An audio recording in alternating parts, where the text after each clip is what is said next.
Predicar a Cristo crucificado. Pero nosotros predicamos a Cristo crucificado. 2 Corintios 1:23. En el versículo que precede a nuestro texto, Pablo escribe: los judíos piden señales. Decían: Moisés obró milagros. Si vemos que se obran milagros, entonces creeremos, olvidando que todos los portentos que obró Moisés fueron totalmente eclipsados por los milagros obrados por Jesús en la carne cuando estuvo en la tierra.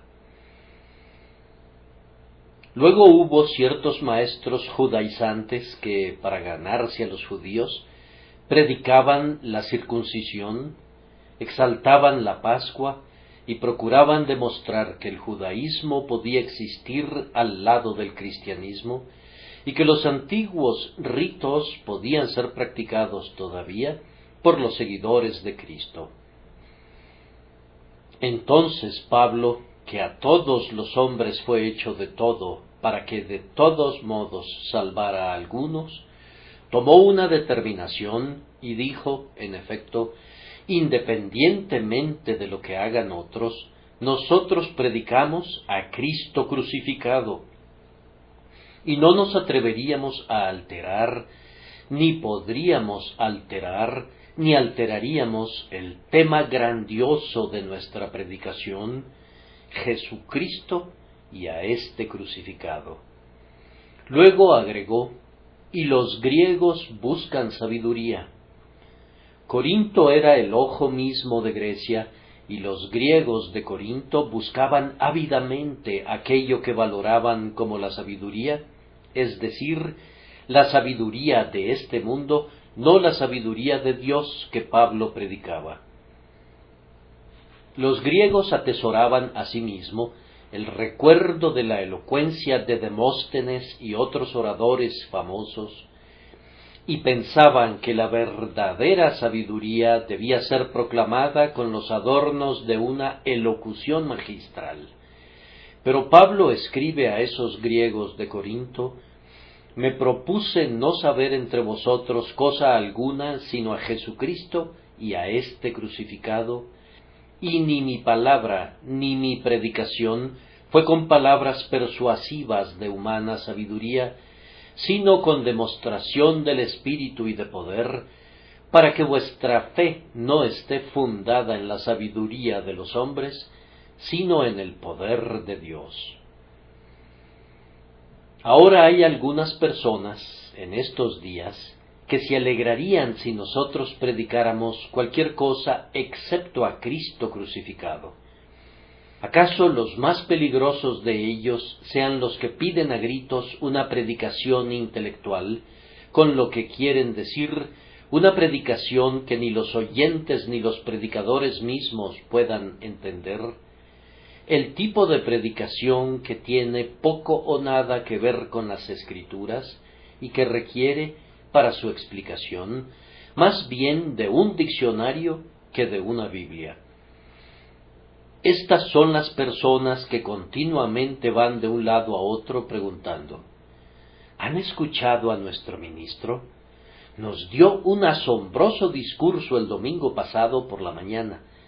Mencionó citas en hebreo y en griego y en latín y recitó trozos encantadores de poesía. De hecho, fue por completo un festín intelectual.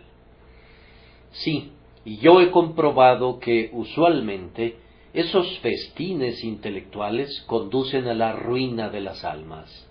Ese no es el tipo de predicación que Dios bendice generalmente para la salvación de las almas, y entonces, aunque otros prediquen la filosofía de Platón o adopten los argumentos de Aristóteles, nosotros predicamos a Cristo crucificado, al Cristo que murió por los pecadores, al Cristo del pueblo, y nosotros predicamos a Cristo crucificado en un lenguaje sencillo y en un mensaje claro que la gente común pueda entender. Voy a procurar dar a nuestro texto una aplicación práctica diciéndoles, primero, lo que predicamos. En segundo lugar, a quiénes lo predicamos. Y en tercer lugar, cómo lo predicamos. En primer lugar, lo que predicamos. Pablo es un modelo para todos los predicadores, y él dice, nosotros predicamos a Cristo crucificado. Para poder predicar el Evangelio plenamente, debe haber una muy clara descripción de la persona de Cristo. Y nosotros predicamos a Cristo como Dios, no un hombre convertido en Dios, no un Dios degradado al nivel del hombre, no alguien entre un hombre y un Dios, sino Dios verdadero de Dios verdadero, uno con su Padre en todos los atributos, eterno, que ni tiene principio de días ni fin de vida, omnipresente, llenando todo espacio, omnipotente, teniendo todo poder en el cielo y en la tierra, omnisciente, sabiendo todas las cosas desde la eternidad, el grandioso Creador, preservador y juez de todo, en todas las cosas, la misma y expresa imagen del Dios invisible. Si erramos en lo relativo a la deidad de Cristo, erramos en todo. El Evangelio que no revela al Salvador divino no es un Evangelio en absoluto. Es como un barco sin timón. El primer viento que sopla lo encamina a la destrucción, y ay de las almas que confían en él. No hay hombros, excepto los hombros poderosos que sostienen las gigantescas columnas de la tierra, que pudieran sostener jamás el enorme peso de la culpa y la necesidad humanas. Nosotros les predicamos a Cristo, el Hijo de María, que una vez durmió en los brazos de su madre, y, sin embargo, el infinito, incluso cuando era un infante, Cristo, el conocido hijo de José, trabajando en el taller de carpintería, pero siendo todo el tiempo el Dios que hizo los cielos y la tierra. Cristo, que no tenía dónde recostar su cabeza, despreciado y rechazado entre los hombres, que es, sin embargo, Dios sobre todas las cosas, bendito por los siglos. Cristo clavado al madero maldito, sangrando por cada uno de sus poros, y muriendo en la cruz, y sin embargo, viviendo para siempre. Cristo sufriendo agonías que son indescriptibles, pero siendo al mismo tiempo el Dios a cuya diestra hay placeres para siempre. Si Cristo no hubiese sido hombre, no habría podido identificarse ni con ustedes ni conmigo, ni habría podido sufrir en lugar nuestro. ¿Cómo hubiera podido ser la cabeza del pacto de los hijos e hijas de Adán, si no hubiese sido hecho en todo según la semejanza de ellos, excepto que no tenía pecado? Con esa sola excepción, era tal como somos, hueso de nuestros huesos y carne de nuestra carne, y, sin embargo, era tan verdaderamente Dios como era hombre, el ser de quien Isaías fue inspirado a profetizar. Se llamará su nombre admirable, Consejero, Dios fuerte, Padre eterno, Príncipe de paz. Entonces, cuando predicamos a Cristo crucificado, predicamos la gloria del cielo conjuntamente con la belleza de la tierra, la perfección de la humanidad reunida con la gloria y la dignidad de la deidad. A continuación, debemos predicar muy claramente a Cristo como el Mesías, el enviado de Dios. Desde mucho tiempo atrás, había sido profetizado que un grandioso libertador debía venir, que sería luz para revelación de los gentiles y gloria de su pueblo Israel, y Jesús de Nazaret fue ese libertador prometido, de quien tanto Moisés en la ley como los profetas escribieron. Él fue enviado por Dios para ser el Salvador de los pecadores. No asumió este oficio sin autoridad, sino que podía decir en verdad: «He aquí que vengo, oh Dios, para hacer tu voluntad». Él se convirtió en el sustituto de los pecadores, pero esto no sucedió accidentalmente, sino por un decreto divino, pues leemos: «Mas Jehová cargó en él el pecado de todos nosotros». Un sacerdote que no ha sido ordenado, un profeta que no ha sido enviado por Dios, un rey sin la autoridad divina, habría sido únicamente una burla, pero nuestro grandioso sumo sacerdote fue ungido divinamente, nuestro profeta sin par fue enviado por Dios, y nuestro Rey es Rey de reyes y Señor de señores, reinando justamente como el Hijo eterno del eterno Padre. Pecador, esta verdad debería proporcionarte esperanza y consuelo. El Cristo que predicamos es el ungido del Señor, y lo que Él hace, lo hace por decreto. Cuando Él te dice: «Venid a mí todos los que estáis trabajados y cargados, y yo os haré descansar», habla a nombre de su Padre como también a nombre propio, pues tiene la garantía del Eterno que avala su declaración. Por tanto, vengan confiadamente a Él y pongan su confianza en Él. Una vez que el predicador ha puesto un fundamento bueno y sólido por medio de la predicación de la persona de Cristo y la condición de Mesías de Cristo, ha de continuar predicando la obra de Cristo. Solo puedo proporcionar un breve resumen de lo que tomaría toda la eternidad para explicarlo. Hemos de predicar de tal manera que mostremos cómo, en el pacto eterno, Cristo tomó el lugar de fianza y representante de su pueblo, y cómo, en la plenitud del tiempo, salió de los palacios de mármol llevando las vestiduras de la carne, y cómo cumplió primero una justicia activa por la perfecta obediencia de su vida cotidiana, y al final cumplió una justicia pasiva por sus sufrimientos y muerte en la cruz. Comenzando en la encarnación, prosiguiendo a la obra grandiosa de la redención, hablando de la sepultura de Cristo, de la resurrección, ascensión, intercesión ante el trono de su Padre y la gloriosa segunda venida, tenemos un tema que los ángeles muy bien podrían codiciar, un tema que muy bien podría despertar la esperanza en el corazón del pecador. Pero es especialmente a Cristo crucificado a quien hemos de predicar. Sus heridas e hinchazones nos recuerdan que debemos decirles que «Mas Él herido fue por nuestras rebeliones, molido por nuestros pecados, el castigo de nuestra paz fue sobre Él, y por su llaga fuimos nosotros curados». La salvación debe ser encontrada en el Calvario, donde Jesús inclinó su cabeza y entregó su espíritu, venció a los poderes de las tinieblas y abrió el reino de los cielos a todos los creyentes. Hay una palabra que todo verdadero siervo de Cristo debe ser capaz de explicar muy claramente, y esa palabra es sustitución.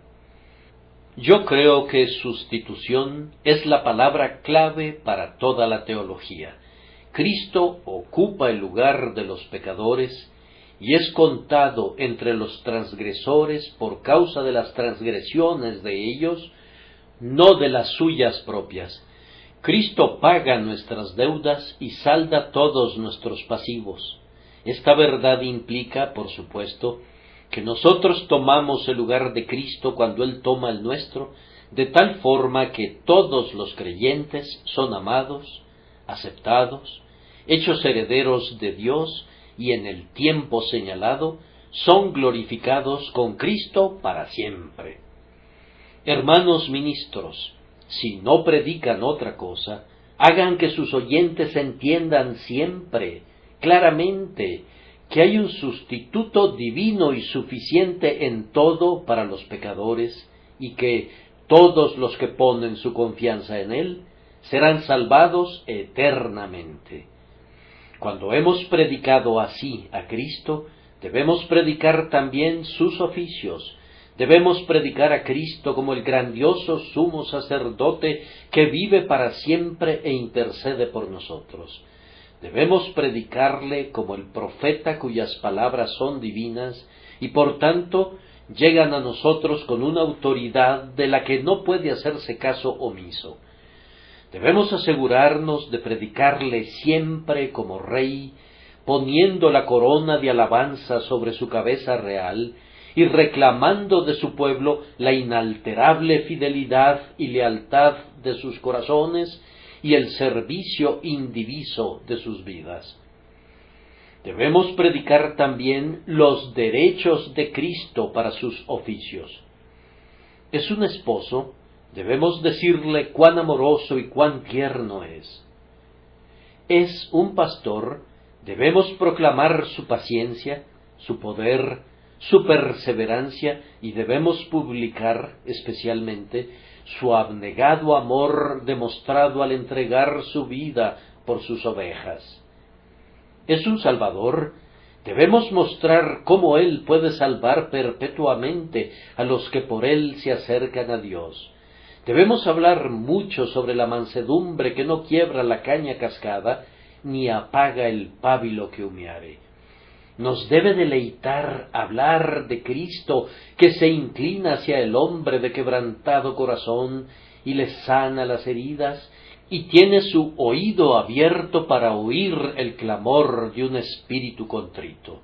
El carácter de Cristo es el imán que atrae a los pecadores así, y sobre este bendito tema podría seguir hablando sin cesar.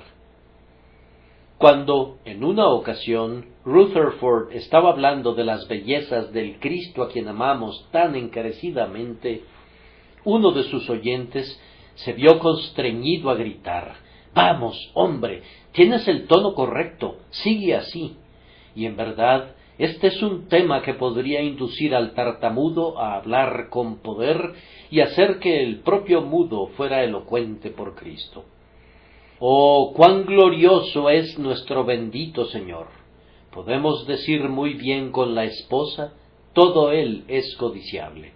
No podemos exagerar sus excelencias y encantos, y nuestra meta constante ha de ser pintar tal retrato de Él que los pecadores se enamoren de Él y confíen en Él para ser salvados con su grandiosa salvación. Debemos hacernos el propósito de predicar siempre a Cristo como la única esperanza del pecador.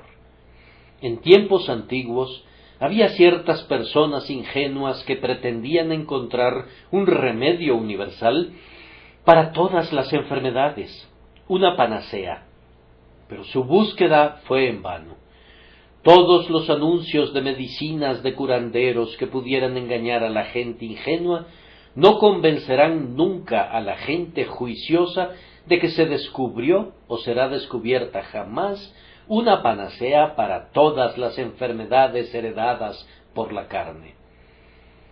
Sin embargo, hay un remedio universal para las enfermedades del alma, y ese remedio universal es Cristo. Cualquiera que sea tu enfermedad, la furibunda fiebre de la lujuria, la trémula calentura intermitente de las dudas y los temores, o la feroz destrucción de la desesperación, Jesucristo puede sanarte, sin importar la forma que pueda tomar el pecado, ya fuera un ojo ciego, o un oído sordo, o el duro corazón de piedra, o una conciencia embotada y cauterizada. Hay una medicina en las venas de Jesús que muy bien podríamos llamar el divino cúralo todo. Ningún caso sometido alguna vez a Cristo ha desconcertado su habilidad, y Él es aún grande para salvar. Debemos ser muy claros en decirle al pecador que no hay esperanza para él en ninguna parte excepto en Cristo. 9 de 10 de las flechas que están en la aljaba de un ministro deben ser disparadas contra las buenas obras del pecador, pues éstas son sus peores enemigos. Esas obras de muerte que necesitan ser arrojadas a los pies de Jesús, ese procurar ser o sentir algo para poder salvarse a sí mismos, esa es la maldición de muchos.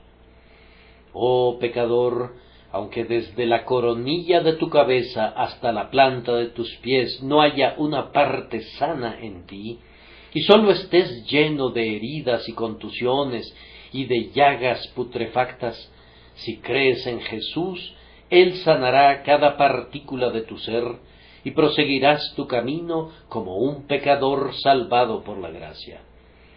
Debemos predicar también a Cristo como el único deleite del cristiano.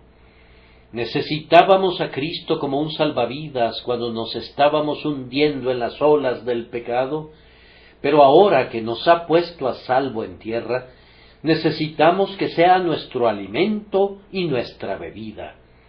Cuando estábamos enfermos por medio del pecado, necesitábamos a Cristo como nuestra medicina, pero ahora que ha restaurado nuestra alma, le necesitamos como nuestro sustento continuo. No hay ninguna carencia que pudiera experimentar un cristiano que Cristo no pueda suplir, y no hay nada en Cristo que no sea útil para un cristiano.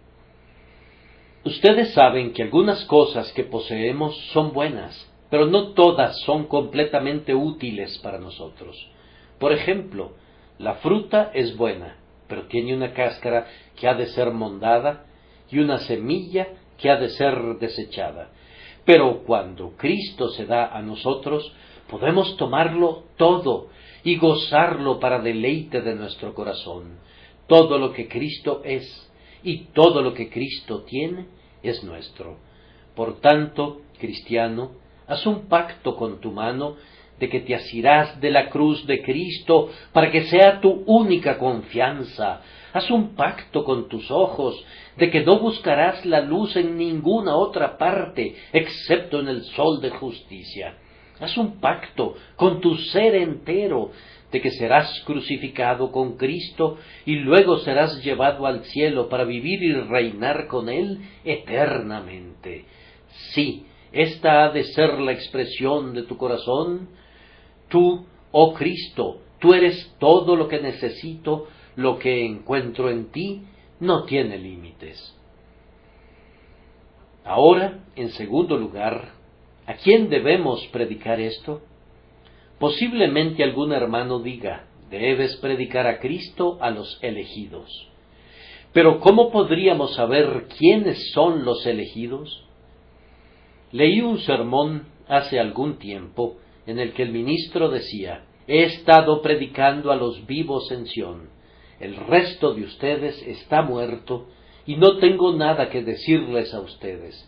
La elección lo ha logrado, pero el resto está enceguecido. Los predicadores de ese tipo tienen vida para predicarla a los vivos y medicina para prescribirla a quienes están sanos. ¿Pero de qué sirve eso? Imaginen a Pedro poniéndose de pie con los 11 el día de Pentecostés y diciéndole a la multitud congregada alrededor de ellos, yo no sé cuántos de los que están aquí son elegidos, pero he de decirles que la elección lo ha logrado y el resto está enceguecido. ¿Cuántos habrían sido convertidos y agregados a la iglesia por medio de un mensaje como ese? Ahora, Pedro estaba en aquel momento lleno del Espíritu Santo y fue por inspiración divina que predicó a Cristo crucificado a toda aquella mezclada multitud. Y entonces, cuando se compungieron de corazón y preguntaron, varones hermanos, ¿qué haremos? Pedro estaba igualmente inspirado cuando respondió, arrepentíos y bautícese cada uno de vosotros en el nombre de Jesucristo para perdón de los pecados y recibiréis el don del Espíritu Santo. Yo pretendo hacer lo que Pedro hizo, pues considero que la comisión de Cristo para sus discípulos es obligatoria para nosotros hoy. Id por todo el mundo y predicad el Evangelio a toda criatura. Yo no puedo saber si toda criatura a la que predico es elegida o no, pero mi oficio consiste en predicar el Evangelio a todos los que me encuentro, teniendo la garantía de que todos aquellos a quienes Dios ha elegido para vida eterna, ciertamente la aceptarán. Cuando un cierto clérigo le preguntó al duque de Wellington, ¿piensa su gracia que sirve de algo predicar el Evangelio a los hindúes? Él simplemente respondió, ¿cuáles son tus órdenes de marcha? Como soldado, él creía en obedecer órdenes, y cuando el clérigo le respondió que las órdenes eran, predicad el Evangelio a toda criatura, el duque replicó, entonces tu deber es muy claro, obedece las órdenes de tu señor, y no debes preocuparte por la opinión de alguien más. El principal oficio de un verdadero ministro es predicar el Evangelio a los pecadores, y nunca está tan contento como cuando les está predicando a quienes se reconocen pecadores. Cuando les está predicando a los que tienen justicia propia, tiene grandes problemas en cuanto a los efectos del mensaje, pues teme que podría resultar ser olor de muerte para ellos. Pero cuando se reúne con aquellos que confiesan, llenos de aflicción, que son culpables y que están perdidos y arruinados, entonces se deleita en la esperanza de resultados bendecidos provenientes de su predicación. Siente que ahora está entre peces que picarán la carnada, así que tira el sedal en el río y pronto experimenta el gozo de sacar a tierra muchos peces. Sabe que el pan es siempre mucho más delicioso para los hambrientos y que incluso la medicina amarga será tragada ávidamente por el hombre que está muy enfermo y anhela ser curado. Entiende que son los desnudos quienes necesitan ser vestidos y quienes no tienen dinero son los que claman pidiendo limosna. Oh pecadores, si ustedes se dan cuenta de que son viles e inmundos, repletos de toda forma de mal, que no cuentan con nada propio que sea digno de ser llamado bueno, y si están anhelando ser liberados de todo tipo del mal, y ser hechos santos como Dios es santo, me alegra que mi Señor me haya dado en su palabra un mensaje como este para ustedes. Si confesamos nuestros pecados, Él es fiel y justo para perdonar nuestros pecados y limpiarnos de toda maldad.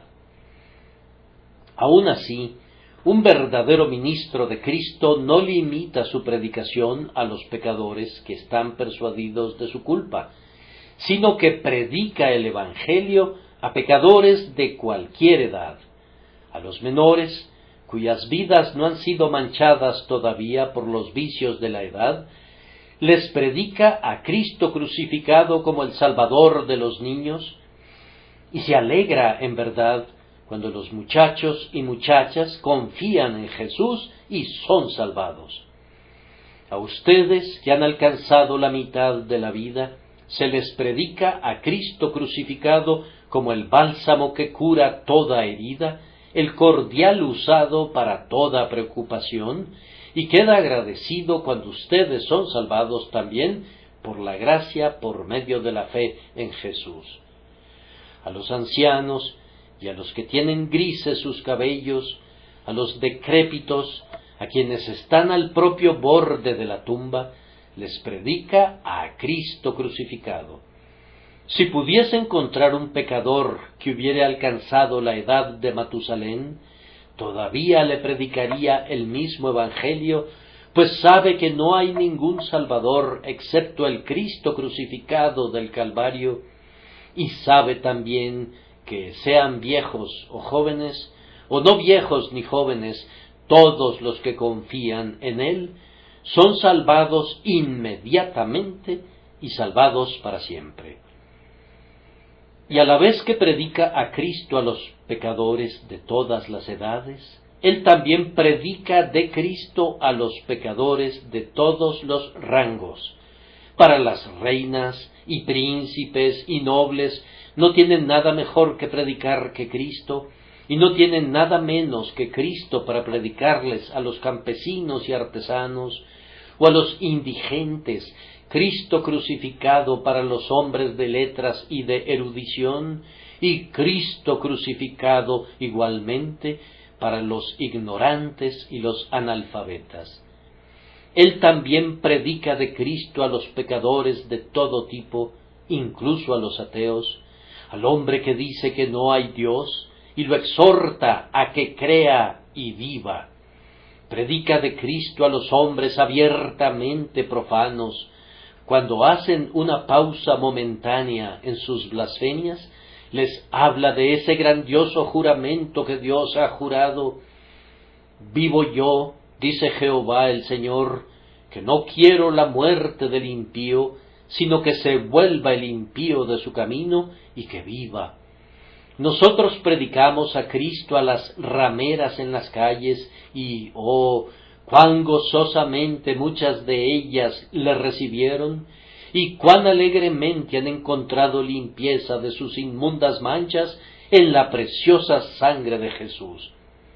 Predicamos a Cristo al borracho, pues nosotros creemos que nada, salvo la gracia de Dios, puede rescatarle de su degradación y pecado, y hemos visto muchos pecadores de esos que han sido recuperados por el Evangelio.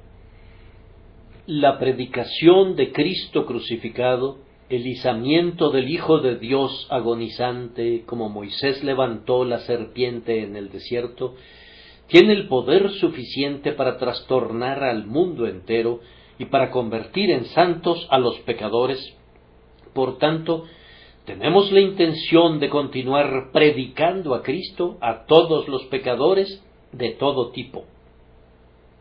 No tenemos la intención de dejar fuera a nadie, ni siquiera a ti, amigo mío, que piensas que has sido dejado fuera o que debería ser dejado fuera. Sabemos que hay un libro de la vida delante del trono de Dios y que no pueden ser escritos más nombres en él. Todos fueron registrados antes de la fundación del mundo, cuando el Padre le dio a Cristo a aquellos que han de ser eternamente suyos. Nosotros no podemos remontarnos al cielo para leer los nombres de los redimidos que están escritos allí, pero creemos que la lista contiene millones y millones de nombres de aquellos que todavía no han confiado en Cristo, por lo que tenemos la intención de seguir predicando de Cristo a los pecadores de toda edad, de toda condición, de todo tipo, de todo grado de negrura y vileza, y creemos que aún hay lugar, que aún hay misericordia para el miserable, que aún hay perdón para el culpable que venga y confíe en Jesucristo y en Él crucificado. Ahora, por último, ¿cómo debemos predicar a Cristo crucificado? Yo creo, primero, que debemos predicar a Cristo muy valerosamente.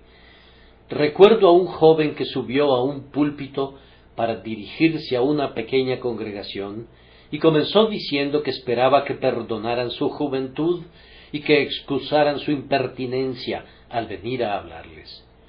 Algún viejo caballero insensato dijo: «Cuán humilde es ese joven, ya que habla así». Pero otro, que era más sabio que él, aunque era más joven, dijo: «¡Qué deshonra para su señor y maestro! Si Dios le envió con un mensaje para esas personas, ¿qué importa que sea joven o sea viejo? Una modestia fingida como esa está fuera de lugar en el púlpito». Yo pienso que el segundo hombre estaba en lo correcto y que el primero estaba equivocado.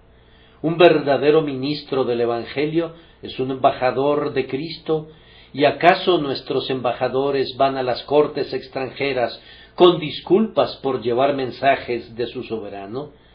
Sería un grave insulto contra la corona de esos reinos si ellos mostraran una humildad así en su capacidad oficial. Los ministros del Evangelio deben guardar su modestia para otras ocasiones, cuando deba ser manifestada, pero no deben deshonrar a su maestro ni desacreditar su mensaje como lo hizo aquel joven necio. Cuando predicamos a Cristo crucificado, no tenemos ninguna razón para tartamudear, o balbucear, o dudar, o disculparnos. No hay nada en el Evangelio de lo que tengamos un motivo para avergonzarnos. Si un ministro no está seguro acerca de su mensaje, que se quede callado hasta que esté seguro acerca de él. Pero nosotros creemos y por tanto hablamos con el acento de la convicción. Si no he probado el poder del Evangelio en mi propio corazón y en mi vida, soy un vil impostor al estar en este púlpito para predicar ese Evangelio a otras personas. Pero como yo sé con toda seguridad que soy salvo por la gracia, por medio de la fe en Jesucristo, y como tengo la certeza de que he sido llamado divinamente a predicar su Evangelio, ¿acaso por miedo al hombre enclenque restringiré el curso del Espíritu en mí? ¿O, sin desfallecer en obras ni palabras, seré un verdadero testigo para mi Señor? Pero a la vez que predicamos a Cristo valerosamente, también hemos de predicarle afectuosamente. Ha de haber un grande amor en nuestra proclamación de la verdad. No debemos dudar de señalar a los pecadores el estado de ruina a la que los ha llevado el pecado, y debemos exponerles claramente el remedio divinamente prescrito. Pero hemos de combinar la ternura de una madre con la severidad de un padre.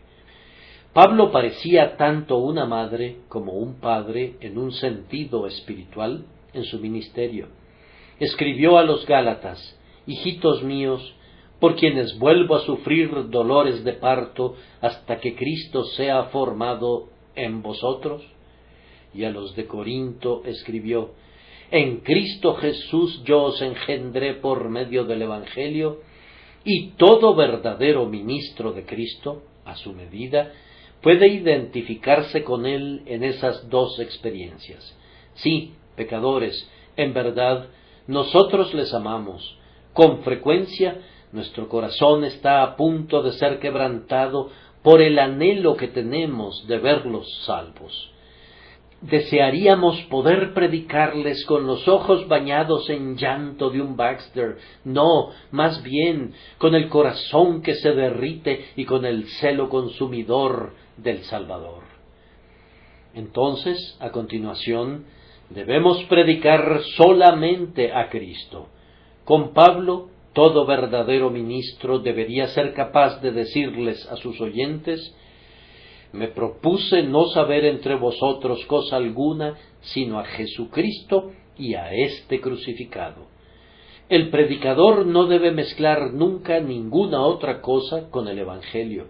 Cada vez que predica, debe tratar siempre el mismo viejo tema: Jesucristo y a éste crucificado. Cristo es el alfa del Evangelio y Él es la omega también. La primera letra del alfabeto del Evangelio y la última letra y todas las letras que están entre ellas. Debe ser Cristo, Cristo, Cristo de principio a fin. No debe haber ningún tráfico de obras ni ninguna otra cosa mezclados con Cristo. No debe haber ningún recubrimiento con lodo suelto en nuestra edificación sobre Jesucristo, el único cimiento que está puesto de una vez para siempre. El predicador debe proponerse predicar a Cristo muy sencillamente. Debe demoler sus grandes palabras y sus largas frases, y debe orar pidiendo protección contra la tentación de usarlas.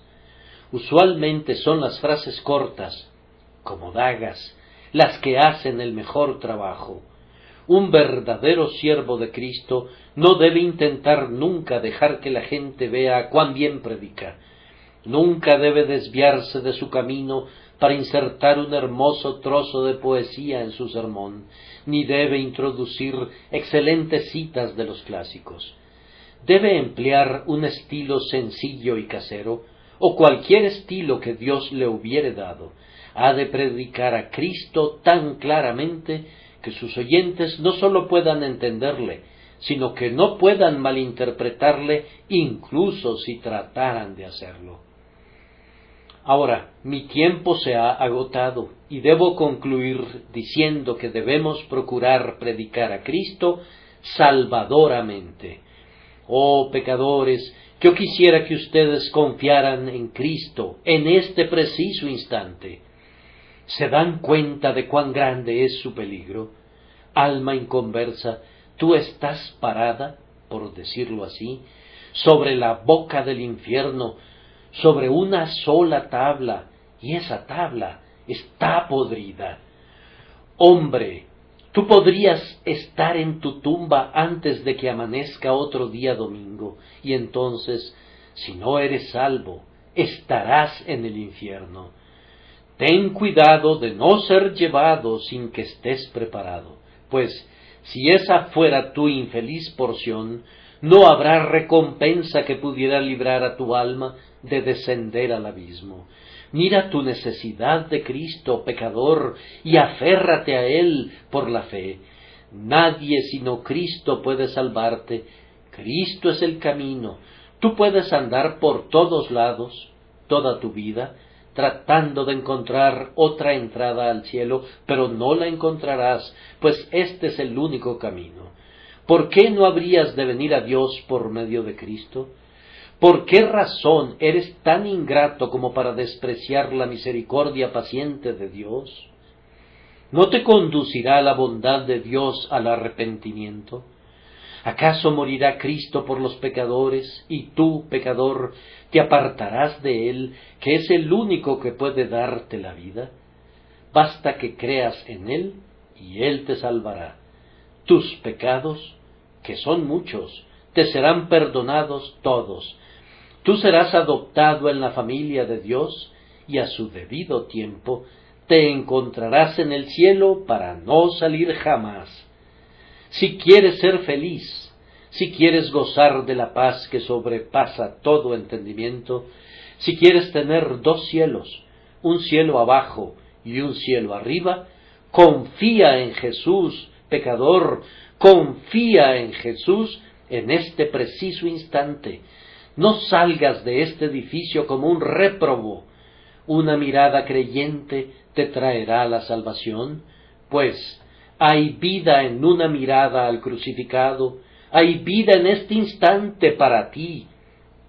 Entonces mira, pecador, míralo y sé salvo, a Él que fue clavado al madero.